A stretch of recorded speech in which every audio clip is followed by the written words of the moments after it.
Hey guys, welcome back to the DX Gamer Show. My name is OperationDx, and we're here on Monday, March 25th, 2013. Recently, some of you guys asked me to do some Simcity videos, so that's exactly what we're going to do here. We're going to start fresh in a brand new region, in a brand new city, and I'm pretty much going to start off and it's going to be sort of like a tutorial slash, just kind of let's play of Simcity. I am by no means an expert at the game Simcity, however, I have learned a few useful things along my travels while playing the game of Simcity. So my goal for this particular city is going to be Electronic City. It's going to be my moneymaker for the region, so I can basically offload a bunch of cash to each new city that I start. So I don't really know any loopholes or any ways to sort of exploit the system per se. I only know really from what I've learned while playing the game. So basically, real quick here, we're going to create a small, medium-sized region actually. And all this is intended to do is be an initial money maker, because we want to build up a good base of cash before we start building our actual city. And then once we finally get that cash, I'm going to build kind of like a secondary layer of what our city is actually going to be. Now, this city is not going to be aesthetically pleasing. It's exclusively designed for efficiency. It's all going to be basically a grid. Now, we're not going to go hardcore on the grid because we're not going to level the density up too high in the city. We just want just enough workers to get into all the electronics buildings, to the point where I'm manufacturing either processors, or I might go one step further and manufacture either computers or TVs. But that's for much later down the road. We're not going to see that in this video. In fact, this is going to be just a small glimpse of this entire series. I don't know how long each thing is going to take, but I can tell you that this small section of the the Let's Play that I'm going to start here, we're going to run through about 10 minutes of cut footage, and it's roughly about a half an hour to an hour of gameplay, and I'll kind of keep that sort of pace. Also, the music you're hearing in the background is my personal compositions. It's actually not in the game of SimCity, so if you buy the game, and you hear this music, don't expect to hear the music in the game, because this is actually my personal music that I actually created. So you may ask, why am I zoning low density, and why didn't I just take out a bunch of loans and that sort of thing? I'm just going about this my own way. This is my own approach. It is easy to pay back those loans and slap them down and start with the pretty high end density roads and stuff. But we're just gonna work our way up. So these two sections that I'm building right here are basically gonna be pretty much throwaway sections. And then we're going to work our way up to the bigger sections, as I explained just a second ago. Okay, so my first tip for starting off and building your initial city is there's a couple things you want to pay attention to. One is the wind direction in your city. You want to try to keep your residents away from your pollution, but it's pretty much going to become impossible when the later forms of this city, move into place. The pollution's almost unmanageable for this type of city, but it's okay. Your residents deal with it. We're not going to have really high wealth citizens, so they're pretty much not going to care. Secondly, when you start a new city, you want to get your town hall out as fast as possible. Once you plop that, you want to move your tax rate up to 11%, because low wealth actually don't mind being taxed that high. And of course, that's just going to help you, make money faster to where, you can start building the infrastructure that you want to build if you follow this sort of method of building a city. The next thing that's kind of important is you don't want to really build utility buildings and, police and fire station and hospitals until you're ready to do it. You really don't need to. And that's just going to eat up some of your cash that you're getting with building this kind of side city before you start your main city. So this particular plot is kind of interesting, as the main highway kind of runs straight through the top part of the map. and it kind of makes traffic not really a big deal. In fact, this place is kind of ideal for doing, freight. So later on, when we're like importing and exporting goods, this is actually kind of an ideal location, and that's why I like to build my moneymaker city right here, actually, on this particular map. Of course, another thing you're going to want to do is make kind of like a mental note of where your deposits are, so you don't, accidentally zone over them. Even though I typically do zone over them, it's no big deal, rearranging stuff around the city. It's actually pretty easy in this game to get things rearranged. And right now, you could pretty much ignore, you could say, you already built over those spots, but you can completely ignore what I'm doing right now because it's all going to be torn down. So here I'm just sitting down for a scenic moment as I let the cash kind of flow in, and it's kind of fun to every once in a while, stop what you're doing and zoom down real close to the city and kind of, watch what's going on. This game's really cool for that kind of thing. And I love those distractions, so they can keep you kind of, busy as you're waiting for the cash to flow in. And as I cut forward a little bit here, you see now that I have a little bit of money, I'm starting to work on the main infrastructure of what the actual city is going to be with these density roads. And I'm not going to go any higher than this.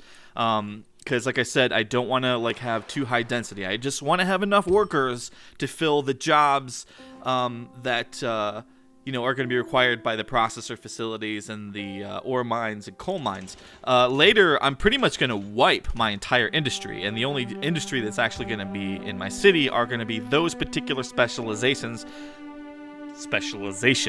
because they're the ones that are actually going to be making me all the money.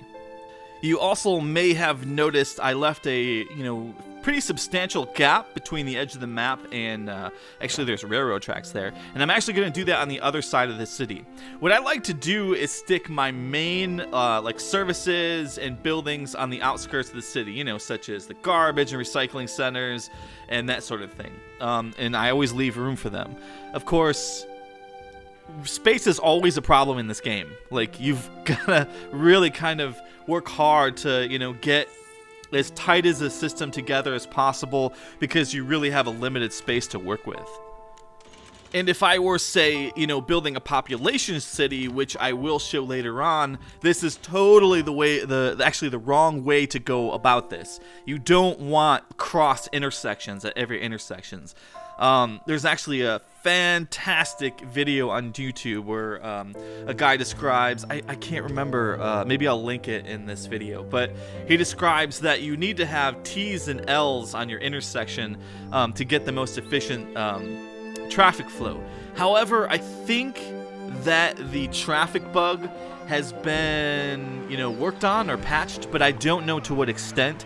It used to be, everything would go the shortest distance. They'd go the shortest distance to work, shortest distance back to the house, and every day, a sim would go to a new job and a new house as they come home and go to work. So I don't know if it still works that way. I guess we'll try to kind of pay attention later on.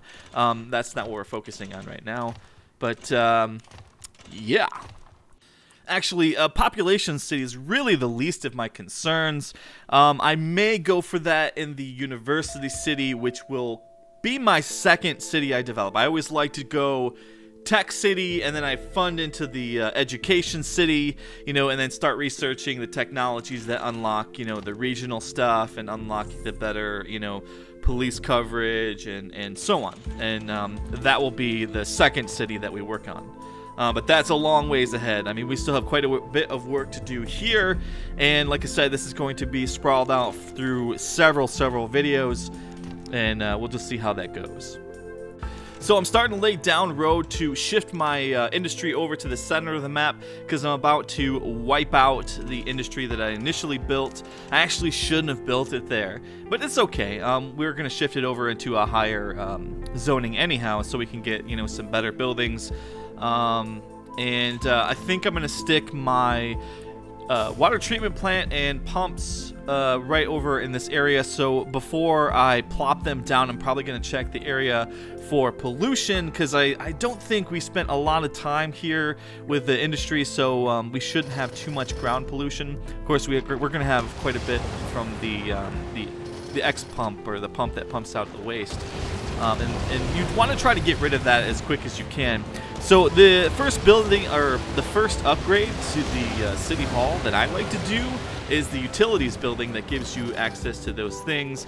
And then your population will start to boom because you have, you know, an excess of power, an excess of water, excess of water treatment. And then you want to start focusing, obviously, on doing the police and fire and that sort of thing. And of course, we are using the graph here to check how much ground pollution actually got into the ground. It wasn't too bad, so we shouldn't have too much trouble laying down our treatment facilities. Okay, so with that in mind, the next thing I wanted to focus on from this point is relocating the City Hall from its temporary spot to its permanent spot.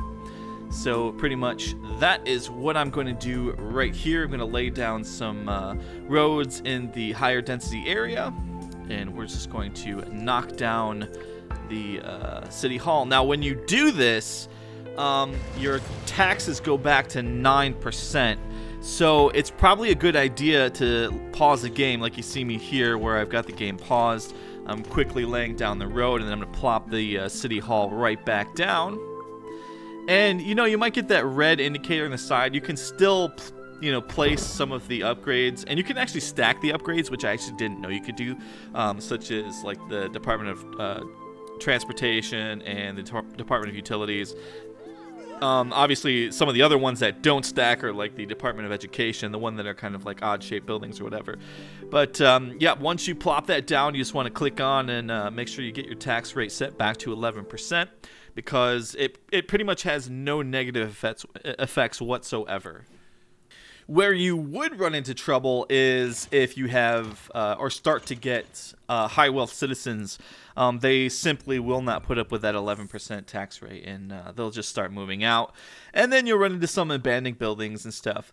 And that's one of the things you'll have to deal with. You know, I always build the cities, and like things are happening all the time, and I end up with abandoned buildings all the time. So that's not something to stress out over, because it's just going to happen unless you play the game perfectly. Now, there are things that you can watch. You might notice that I keep hitting the population tab, and I watch the numbers there to see, you know, how many people are employed, how many people need jobs, how many people are unsatisfied, that sort of thing. And that thing really helps you, you know, balance out your RCI indicators.